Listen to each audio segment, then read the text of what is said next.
जय हिंद। आप सभी का स्वागत है आपके अपने YouTube चैनल संभवम क्लासेस में। देखेंगे हम लोग बिहार बोर्ड मैट्रिक परीक्षा 2026 में मैथ से कौन कौन से प्रश्न पूछे जा सकते हैं, उसी सब प्रश्नों को कोचिंग कर रहे हैं, हल कर रहे हैं। और ये कैसा प्रश्न है? ये है ऑब्जेक्टिव प्रश्न। कैसा प्रश्न है? ऑब्जेक्टिव प्रश्न। और ये एपिसोड नंबर कौन सा है? Episode number 16। ठीक है, जो अभी तक एपिसोड नंबर 15 तक नहीं देखे हैं, प्लेलिस्ट में उपलब्ध है, वहां से आप जा करके देख सकते हैं। ठीक है, तो देखते हैं एपिसोड नंबर 16 का क्वेश्चन नंबर पहला। देखेंगे सवाल बनाने से पहले जो अभी तक हमारे चैनल से नहीं जुड़े हैं, कृपया चैनल से जल्द जुड़ जाइए और चैनल को सब्सक्राइब जरूर कर दीजिए और वीडियो को दोस्तों में शेयर जरूर कर दीजिए। ठीक है, तो देखते हैं एपिसोड नंबर 16 का क्वेश्चन नंबर पहला क्या कहता है। देखेंगे, कहता है कि यदि त्रिभुज ABC में, जैसे सपोज डेट मान लेते हैं कि एक त्रिभुज है। ठीक है, कैसा त्रिभुज है? ABC। ठीक है, जैसे कि मान लेते हैं कि ये त्रिभुज है और ये त्रिभुज क्या है? ये है A, ये है B और ये है C। ठीक है, देखते हैं, कहता है कि DE समांतर है BC के। क्या है? DE जो समांतर है BC, यानी कि ये जो BC भुजा है इसके समांतर एक भुजा है। ठीक है, मान लेते हैं कि इसके समांतर में यहाँ पर एक भुजा है ये वाला। ठीक है, जो कि कितना दिया हुआ है हमारा? D और E। कौन सा है? मान लेते हैं ये बिंदु D है और ये बिंदु क्या है? E है। ठीक है, अब देखेंगे, कहता है कि यदि AD बराबर 5 सेंटीमीटर, यहां से लेकर के ये जो AD है ये कितने सेंटीमीटर है? 5 सेंटीमीटर। और BD बराबर, ये B और ये D है, ये कितने सेंटीमीटर दिया हुआ है? 6 सेंटीमीटर। तथा AE 8, यहां से लेकर के AE कितना है? 8 सेंटीमीटर। तो ये EC की लंबाई, मान लेते हैं ये EC की लंबाई x है। ठीक है, EC की लंबाई कितना है? x। कोई दिक्कत यहां तक में नहीं। अब दिखाएंगे, अब हमें चाहिए इसमें से किसका? EC का वैल्यू चाहिए। किसका वैल्यू चाहिए? EC का वैल्यू। समझ गए? तो देखेंगे हमारा क्या होता है, इसमें कैसे बनाएंगे। बहुत ही आसान है, सिर्फ यहाँ पर समझिए। ठीक है, और देखिए। ठीक है, यहाँ पर क्या होता है कि AD बटे का DB का अनुपात और AE बटे का EC का अनुपात आपस में कौची होता है? बराबर होता है। क्या होता है? बराबर होता है। यानी कि हम लिख सकते हैं ये AD बटे का ये DB बराबर होगा किसका? AE बटे का ये EC। ठीक है, ये इस दोनों का अनुपात, इसका अनुपात और इसका अनुपात आपस में कौची होता है? बराबर होता है। क्या होता है? बराबर होता है। तो देखेंगे यहां से, ठीक है, AD का वैल्यू दिया हुआ है कितना? 5 बटे DB का वैल्यू कितना दिया हुआ है? 6। अब बराबर AE का वैल्यू कितना? 8 और EC का वैल्यू क्या माने हैं? x। ठीक है, क्रॉस मल्टीप्लिकेशन कर देंगे, x गुना 5 कर देंगे तो कितना? 5x। क्रॉस मल्टीप्लिकेशन करने का मतलब क्या हुआ? कोना कोनी गुना कर देना, यहां से यहां तक ये दोनों को आपस में कोची कर देना है? गुना कर देना है। समझ गए? अब देखेंगे 5 गुना x कर देंगे तो 5x, 6 गुना 8 कर देंगे, 6 8 48। हमें चाहिए x का वैल्यू, तो x बराबर ये 48 बटे का कितना हो जाएगा? 5। ठीक है, ये 5 इधर गुना में था, उधर जाकर के किसमें? भाग में। अगर हम इसको 5 से भाग देंगे तो ये कितने बार में कट जाएगा? ये 5 45, 48 में 45 गए 3, 0 5 के 30।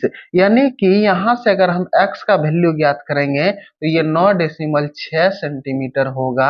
ऑप्शन नंबर कहां पर है? Option number C is correct answer. Option number C is correct answer. समझ गए? कोई दिक्कत? अगर इस टाइप का सवाल पूछे तो इसका अनुपात बटे इतना। ठीक है, ये दोनों का बटे बराबर होगा ये दोनों का बटे। कोई दिक्कत यहां तक में नहीं। ठीक है, आते हैं अगले सवाल की ओर। अगले सवाल में कहता है कि यदि एक 6 मीटर ऊंचे खंबे की छाया पृथ्वी पर 2√3 मीटर लंबी है, जैसे कि सपोज डेट मानेंगे। ठीक है, एक खंबा है। ठीक है, मान लेते हैं कि ये हमारा खंबा है। ठीक है, और इसकी ऊंचाई कितना है? 6 मीटर। अब मान लेते हैं कि यहाँ पर एक सूर्य का प्रकाश है, सूर्य है, या तक कोई बल्ब टंगा हुआ है। अच्छा, अगर यहाँ पर होगा तो इसकी छाया कहाँ से बनना शुरू होगा? यहाँ से बनना हमारा शुरू होगा छाया।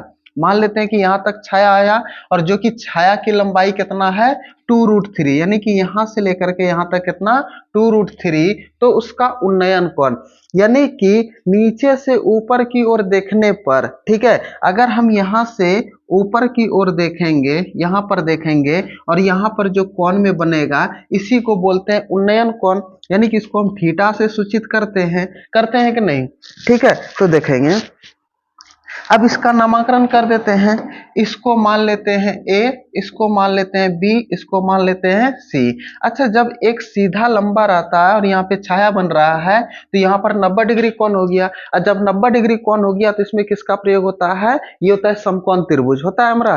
जब एक किसी भी त्रिभुज का एक कोण अगर 90 डिग्री हो तो वे होता है कौन सा त्रिभुज, समकोण त्रिभुज। अब देखेंगे ये 90 डिग्री हो गया और 90 डिग्री के जस्ट सामने वाला भुजा ये क्या हो गया, कर्ण। और इस थीटा के सापेक्ष बात कर रहे हैं तो इसके सामने वाला भुजा ये कोची हो गया, लंब, और ये कोची हो गया हमारा आधार। हमें चाहिए इस कोण का वैल्यू, इसमें से हमें दो चीज दिया हुआ है, क्या क्या दिया हुआ है, एक तो लंब दिया हुआ है और एक कोची दिया हुआ है, आधार। अच्छा, लंब और आधार किस में रहता है, tan में। इस टाइप का सवाल रहेगा ना तो सबसे ज्यादा उसमें tan का ही प्रयोग होता है। ठीक है, ये लंब हो गया और ये आधार हो गया, तो लंब और आधार किस में होता है, tan में। ठीक है, तो देखते हैं इसको बनाते हैं कैसे, देखेंगे। यहाँ पर लिखेंगे त्रिभुज ए बी सी में अगर हम इसमें से थीटा के बारे में बात करें तो यही थीटा निकालना है, थीटा बराबर वाट।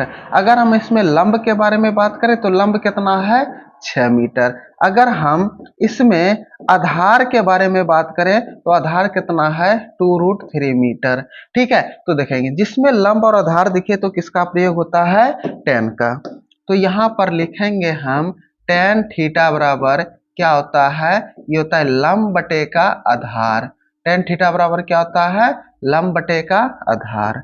तो यहाँ से tan थीटा बराबर लंब का वैल्यू कितना 6, आधार का वैल्यू कितना 2√3। ठीक है, अब देखेंगे अगर हम इसको कटाएंगे तो ये 2 तिया 6, तो tan थीटा बराबर यहाँ से हमारा कितना हुआ 3 बटे का √3 आ गया।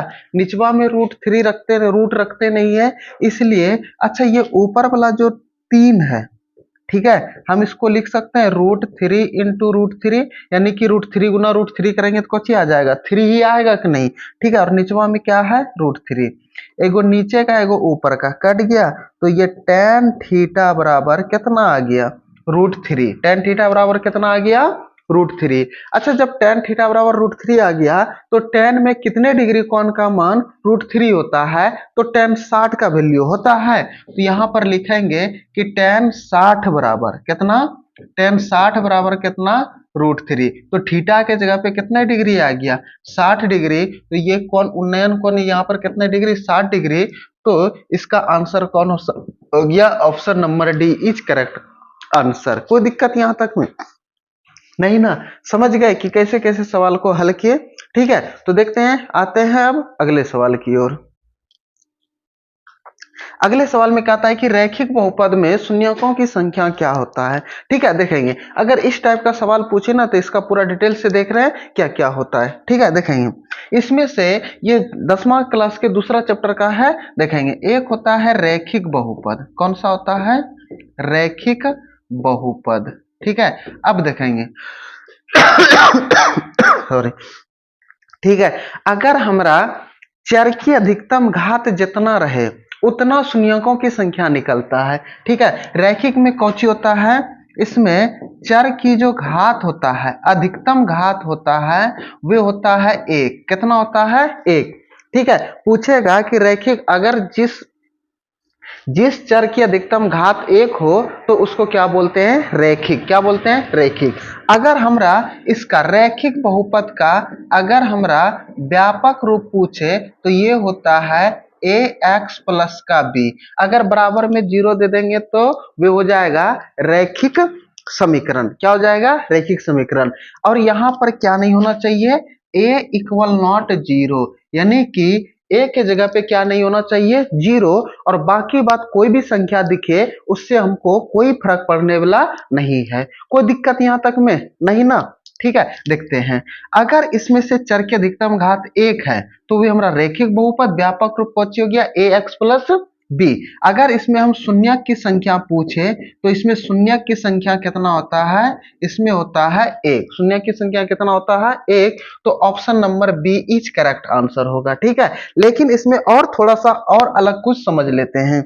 ठीक है, अगर हमरा चर की अधिकतम घात, ठीक है, चर की अगर अधिकतम घात 2 हो तो उसको बोलते हैं द्विघात बहुपद। ठीक है, क्या बोलते हैं, द्विघात बहुपद।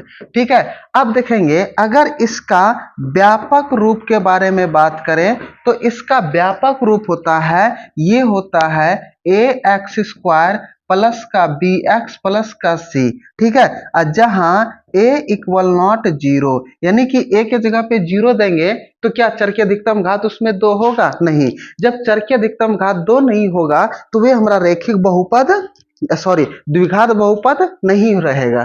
ठीक है, अब देखेंगे यहां पर हो गया, अगर इसमें हम शून्यकों की संख्या पूछे, ठीक है, शून्यकों की संख्या पूछे तो इसमें 2 गो आएगा। क्या गो आएगा, 2 गो शून्यक आएगा। ठीक है, समझ गए।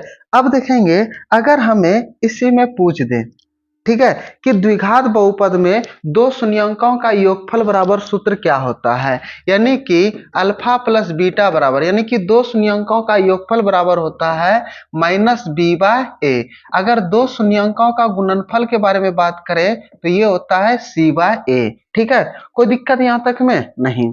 अब आते हैं और एक चीज समझ लेते हैं, वे है हमारा त्रिघात बहुपद। अगर चर की अधिकतम घात, ठीक है, अगर हमरा चर की अधिकतम घात 3 हो तो इसको बोलते हैं त्रिघात बहुपद। कौन सा बोलते हैं, त्रिघात बहुपद।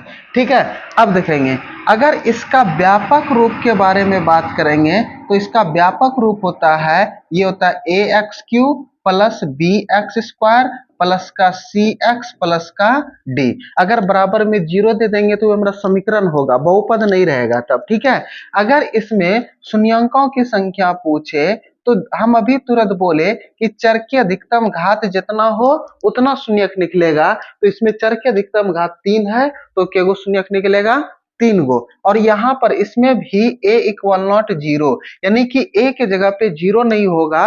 बाकी बात कोई भी संख्या दिखे, कोई भी वास्तविक संख्या दिखे, वास्तविक संख्या किसको बोलते हैं, जितना भी चर, सॉरी, जितना भी हमरा वे परिमेय संख्या है, जितना भी हमरा अपरिमेय संख्या है, इसी को हम लोग बोलते हैं कौन सा, वास्तविक संख्या। ठीक है, सिर्फ जीरो ना रहेगा। अगर जीरो देंगे तो ये जीरो गुना जीरो से किसी भी संख्या में गुना करेंगे जीरो, तो चर के अधिकतम घात 3 नहीं रहेगा, तो ये त्रिघात बहुपद हमारा नहीं होगा। यही कारण है कि ए के जगह पे सिर्फ क्या नहीं होना चाहिए, जीरो। कोई दिक्कत यहां तक में। तो रैखिक बहुपद में शून्यकों की संख्या कितना होता है, वे होता है एक। Option number A is correct answer. समझ गए, कोई दिक्कत नहीं। आते हैं अगले सवाल की ओर। कहता है कि यदि 7, 9, 13, 15 x का माध्य 10 हो तो x का मान होगा। ठीक है, अब देखेंगे माध्य बराबर क्या होता है, हमें संख्या दिया हुआ है और इसका माध्य भी दिया हुआ है, लेकिन एक संख्या इसमें कौन है, x है। इसी x के जगह पे क्या आएगा वही हमें क्या करना है, ज्ञात करना है। कोई दिक्कत नहीं। देखेंगे तो माध्य बराबर सूत्र जो होता है वे क्या होता है, यानी कि कुल संख्याओं का योग, जितना भी संख्या है सभी संख्या का योग। ठीक है, क्या होता है, कुल संख्या का योग। अब कुल संख्या क्या एक से लेकर के जोड़ते जाएंगे क्या, ना रे बाबा ना। ठीक है, उसमें जेगो जिसका माध्य पूछेगा हमें वो सबको जोड़ना है, ना कि सभी को। ठीक है, क्या करना है, तो जेगो संख्या है सभी, तो उसके लिए सूत्र होता है जेगो संख्या है उस सभी संख्या का योग अब बटे जेगो संख्या है को। ठीक है, केगो संख्या को कुल संख्या, यानी कि कुल संख्या निकाल देंगे। जे को संख्या रहेगा उस संख्या से ए में भाग दे देंगे तो हमारा कोची निकल जाएगा, वो हमारा निकल जाएगा माध्य। कोई दिक्कत ना। अब हम यहाँ पे बोलेंगे कुल संख्या का योग, तो आप जोड़ना शुरू कर दीजिए, 1 2 3 4 5 सबको जोड़ दीजिए और सबको भाग दे दीजिए, तो क्या निकलेगा आपका माध्य, बढ़िया से निकल जाएगा माध्य। ठीक है, तो आप में और आंगनबाड़ी वाले बच्चे में कोई फर्क नहीं है। ठीक है, तो देखेंगे तो हमारा माध्य दिया हुआ है, माध्य दिया हुआ है कितना 10, तो माध्य के जगह पे कितना रख देंगे 10। कुल संख्या योग, क्या क्या संख्या दिया हुआ है, दिया हुआ है 7 plus 9 plus 13 plus 15 plus x। के गो संख्या नहीं, 1 2 3 4 5, तो के गो संख्या से भाग दे देंगे 5 से भाग दे देंगे।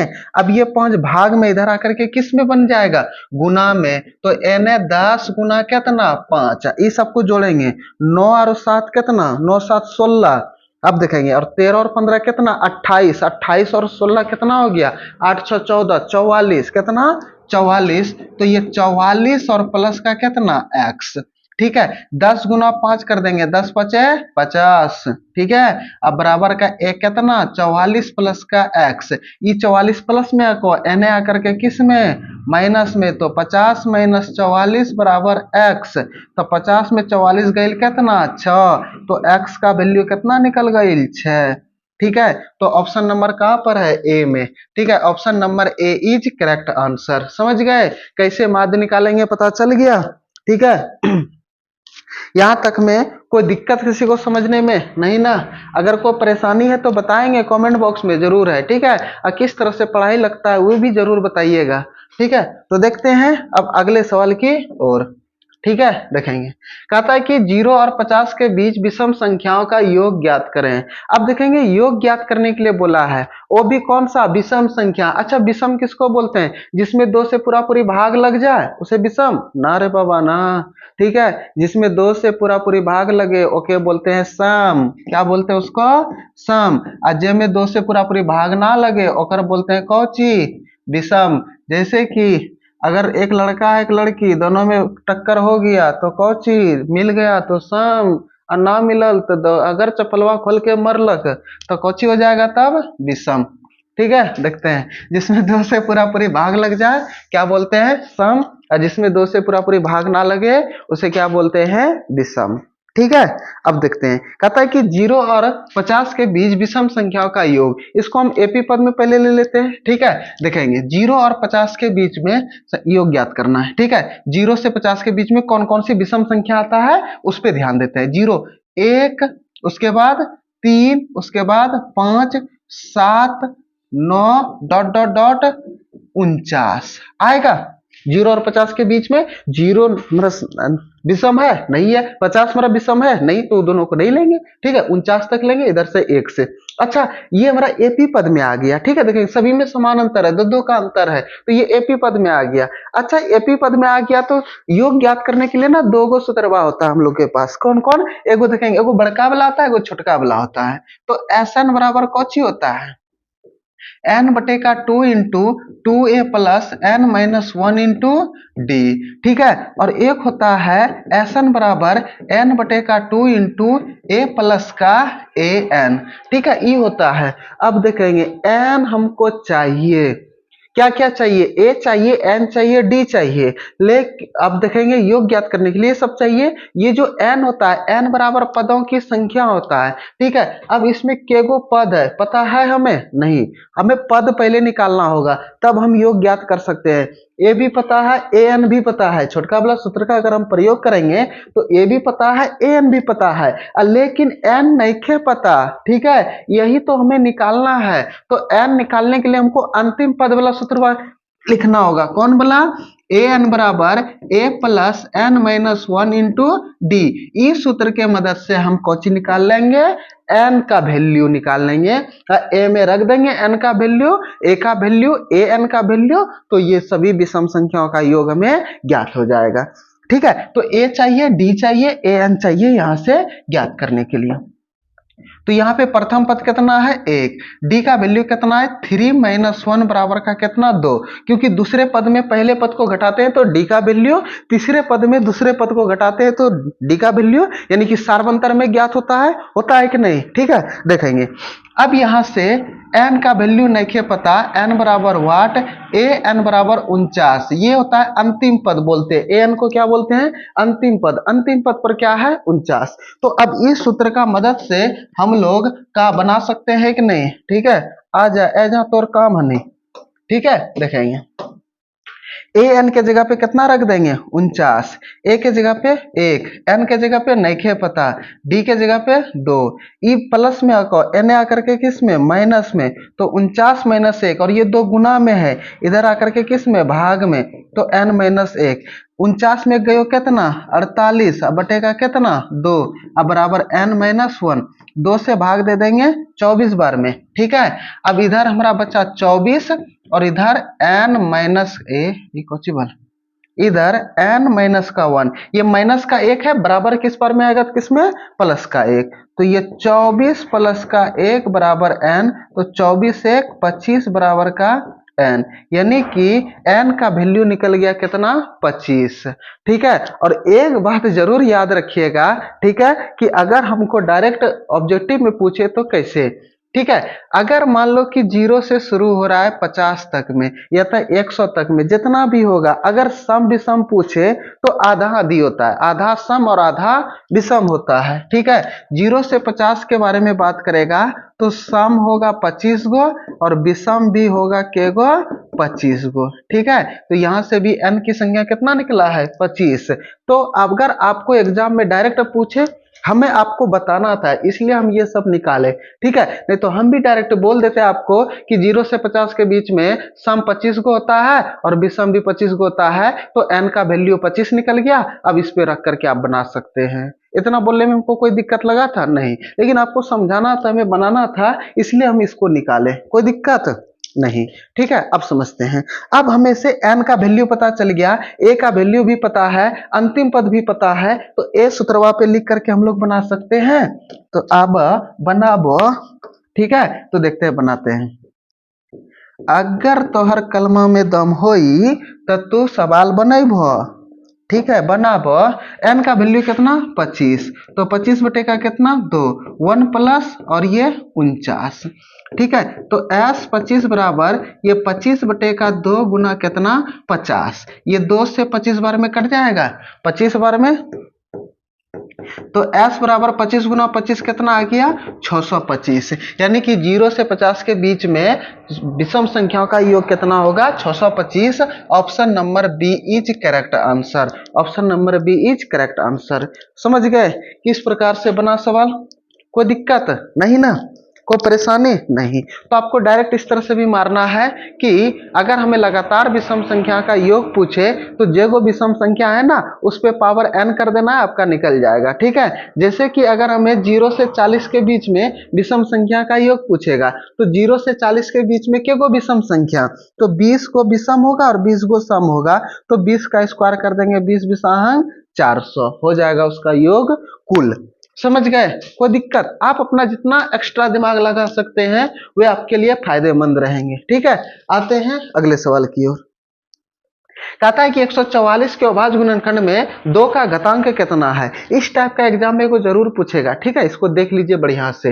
अब यहाँ पे देखेंगे 144 का अभाज्य गुणनखंड, अभाज्य गुणनखंड करने का मतलब कुछ होता है कि अभाज्य संख्या से भाग देना। अभाज्य संख्या क्या क्या होता है, एक से बड़ी हुए सभी संख्या जिसमें एक से और स्वयं उसी संख्या से भाग लगे उसी को बोलते हैं कौन सी संख्या, अभाज्य संख्या बोलते हैं। कोई दिक्कत नहीं। ठीक है, देखेंगे तो 2 3 5 7 11 13 ये सब विषम अति अभाज्य संख्या हो गया। ठीक है, तो सबसे पहले छोटका विषम अभाज्य संख्या कितना होता है 2, तो 2 से भाग देंगे, 2 सती 14, 2 दूना 4, फिर 2 से ये 2 तिया 6, 2 छकी 12, 2 से 2 एका 2, 2 अठी 16, 2 से 2 नमा 18, 3 से 3 तिया 9, 3 एका 3, तो 144 को हम लिख सकते हैं 2 गुना 2 गुना 2 गुना 2 गुना 3 गुना 3, क्या गो 2 नहीं 1 2 3 4, 1 2 3 4, 2 गो 3 1 2 3। अच्छा, एक्सी को हम लिख सकते हैं 2 पे पावर 4 और 3 पे पावर 2 लिख सकते हैं। घातांक ऊपर वाले को, नीचे वाले को आधार, ऊपर वाले को घातांक यानी कि घात बोलते हैं कि नहीं। ठीक है, हमें पूछा है 2 की घातांक, तो 2 की घात कितना है 4, तो option number C is correct answer. अगर पूछता कि 3 की घात कितना है घातांक है तो 2, तो ऑप्शन नंबर बी होता सही आंसर। समझ गए, तो हमें पूछा है 2 की घात, 2 की घात कितना है 4, तो option number C is correct answer. कोई दिक्कत नहीं। आते हैं अगले सवाल की ओर। कहता है कि द्विघात समीकरण इतना का विवेचक ज्ञात करें। तो ठीक है, देखेंगे सबसे पहले अगर द्विघात समीकरण का व्यापक रूप पूछे तो वे होता है ए एक्स स्क्वायर प्लस का बी एक्स प्लस का सी बराबर का 0, जहां ए इक्वल नॉट 0। यहाँ भी ए के जगह पे 0 नहीं होगा। ठीक है, बराबर में 0 दे दिए समीकरण, बराबर में 0 नहीं देते तो द्विघात बहुपद। ठीक है, देखेंगे इसमें बोला है विवेचक ज्ञात करने के लिए। तो विवेचक जो ज्ञात होता है यानी कि डी बराबर जो सूत्र होता है, विवेचक बोले या तो विविधकर बोले। ठीक है, या डी बराबर जो सूत्र होता है वो होता है बी स्क्वायर माइनस का 4ac। ये होता है विवेचक ज्ञात करने के लिए या तो विविधकर। ठीक है, डी का वैल्यू या तो डी का वैल्यू। ठीक है, अब देखेंगे तो हमारा समीकरण क्या दिया हुआ है, ये दिया हुआ है एक्स स्क्वायर माइनस का 15x प्लस का 50 बराबर का 0। अब यहां से हमें ए बी सी का वैल्यू चाहिए। तो ए का वैल्यू कितना प्लस का 1, बी का वैल्यू कितना माइनस का 15 और सी का वैल्यू कितना प्लस का 50। अब उ वाला सूत्रवा पे लिख सकते हैं। तो डी बराबर क्या होता है बी स्क्वायर माइनस 4ac बराबर में 0 होगा। कहियो ना, अरे बराबर में 0 ना हुई है क्योंकि डी बराबर सूत्र यही होता है। ठीक है, तो देखेंगे तो b का वैल्यू कितना -15। तो ये -15 का स्क्वायर माइनस 4 गुना a का वैल्यू 1 और c का वैल्यू कितना 50। माइनस को 2 बार गुना कर देंगे तो किसमें परिवर्तित प्लस में, और 15 को 2 बार गुना कर देंगे तो 15 15 225। ये गुगला किधर से निकल गया रे, एक कट्टर। 15 को 2 बार 15 15 225। ये माइनस है बाकी बात प्लस में, माइनस प्लस गुना करेंगे तो माइनस 4 1 4 और 4 गुना 50 कर देंगे तो 40 50 4 50 200 यानी कि 50 चौके 200 होगा हमारा।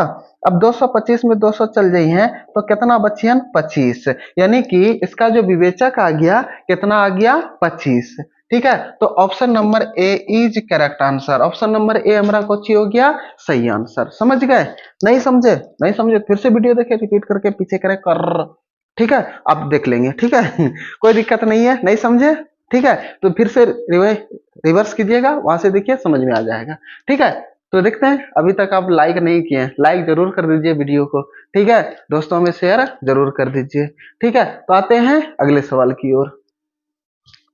कहता है कि दो वृत्तों के परिधियों का अनुपात 3:4 है तो उनके क्षेत्रफलों का अनुपात क्या होगा। अगर इस टाइप का सवाल पूछे ना, ठीक है, परिधियों का अनुपात दिया हुआ है 3:4 ना, क्षेत्रफल पूछे ना, तो दोनों पे वर्ग चढ़ा दीजिए। ये 3 पे भी स्क्वायर कर दीजिए और ये 4 का भी स्क्वायर कर दीजिए। 3 3 9 4 चौक 16 9:16। Option number C is correct answer. Direct बना लीजिए, कोई दिक्कत नहीं है। ठीक है, इसे आप एग्जाम में ऐसे ही बनाइए, आपका समय का बचत होगा। ठीक है, लेकिन बनाना कैसे है सबसे पहले इस पे ध्यान देना है। ठीक है, तो देखते हैं सबसे पहली बात। ठीक है, तो देखते हैं दो वृत्तों के परिधियों का अनुपात 3:4 है। ठीक है, अब दो वृत्त है, एक सर्कल ये है, एक वृत्त ये है, ये परिधि इसको अड्डवा को बोलते हैं। ठीक है, देखेंगे और अनुपात का मतलब ही होता है क्या कि बटे में भाग। ठीक है, तो देखेंगे तो हम यहां से लिख सकते हैं वृत्त का परिधि बराबर क्या होता है 2πr और बटे का 2πr, और ये इसको r1 मान लेते हैं, इसे r2, क्योंकि परिधि का अनुपात अलग अलग दिया हुआ है इसलिए r1 r2 मान लेंगे। ठीक है, कितना दिया हुआ है 3/4। ये 2π कैंसिल, r1 का वैल्यू 3 r2 का वैल्यू 4, क्योंकि वृत्त का क्षेत्रफल बराबर सूत्र कौन होता है πr स्क्वायर। तो हमें r का वैल्यू चाहिए, तो यहां से r का वैल्यू हमारा कौन हो गया निकल गया। तो अब हमें चाहिए क्षेत्रफल का अनुपात, तो क्षेत्रफल का अनुपात बराबर सूत्र कौन होता है, तो ये होता है πr स्क्वायर r1 और ये πr2 का स्क्वायर। ये पाई से पाई कट जाएगा, r1 का वैल्यू कितना तो ये 3 का स्क्वायर, r2 का वैल्यू कितना 4, ये 4 का स्क्वायर, तो 3 3 9 4 चौक 16। तो ऊपर वाले को पहले लिखते हैं, नीचे वाले को बाद में, तो 9:16 आ गया। कोई दिक्कत नहीं ना, यही हमारा क्वेश्चन हो गया। Option number C is correct answer. अगर क्षेत्रफल दिया रहे, अगर त्रिज्या पूछे तो दोनों पर रूट चढ़ा दीजिए, दोनों पे क्वेश्चन चढ़ा देंगे रूट, तो क्वेश्चन निकल जाएगा त्रिज्या निकल जाएगा, क्योंकि ये स्क्वायर है तो उधर जाकर के रूट में बन जाएगा। ठीक है, परिधि भी पूछे तो रूट चढ़ा दीजिए, आपका आंसर आ जाएगा। समझ गए? कोई दिक्कत नहीं। आते हैं अगले सवाल की ओर। कहता है कि यदि एक घनाभ की लंबाई, चौड़ाई और ऊंचाई क्रमशः 10 सेंटीमीटर, 8 सेंटीमीटर और 6 सेंटीमीटर है तो इसका विकर्ण होगा। अब देखेंगे एक घनाभ है तो यहां से सबसे पहले बात है कि घनाभ बना लेते हैं। ठीक है, देखेंगे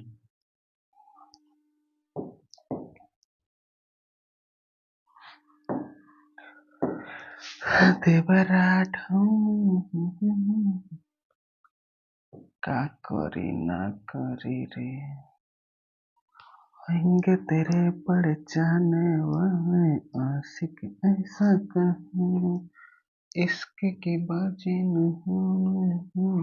देखेंगे ई है हमारा घनाभ। ठीक है, ये क्या है? घनाभ। ई वाला पर्सन हो गया लंबाई और ई वाला पर्सन हो गया चौड़ाई और ई वाला हो गया ऊंचाई। लंबाई देले बानी कितना? 10 सेंटीमीटर। चौड़ाई कितना?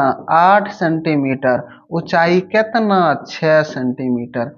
अब एकर चाहिए एके विकर्ण। क्या चाहिए?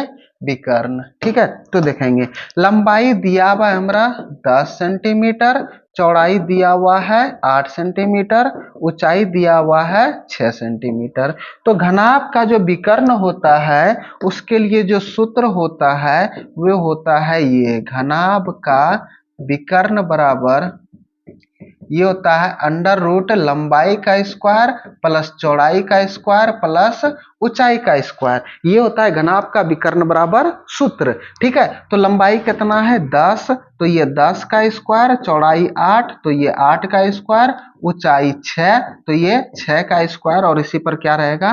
Under root. 10 धांग की 100, अठी अठी 64, अच्छा छा का 36। अब देखेंगे 100, 64, 36, 100, ये आ गया कितना? 200। अगर इसको हम तोड़ेंगे ना अभाज्य गुणनखंड विधि द्वारा, आप इसका वर्गमूल ज्ञात कर लीजिए। जिसका जोड़ा लगेगा घर के बाहर, जिसका जोड़ा ना लगे घर के अंदर में। ठीक है, जैसे कि जोड़ा लगना, शादी होना, शादी लग जाता है देखना, कमाने के लिए कन्या कहता है जो जल्दी कमा लीजिए, हमारा लिपस्टिक चाहिए।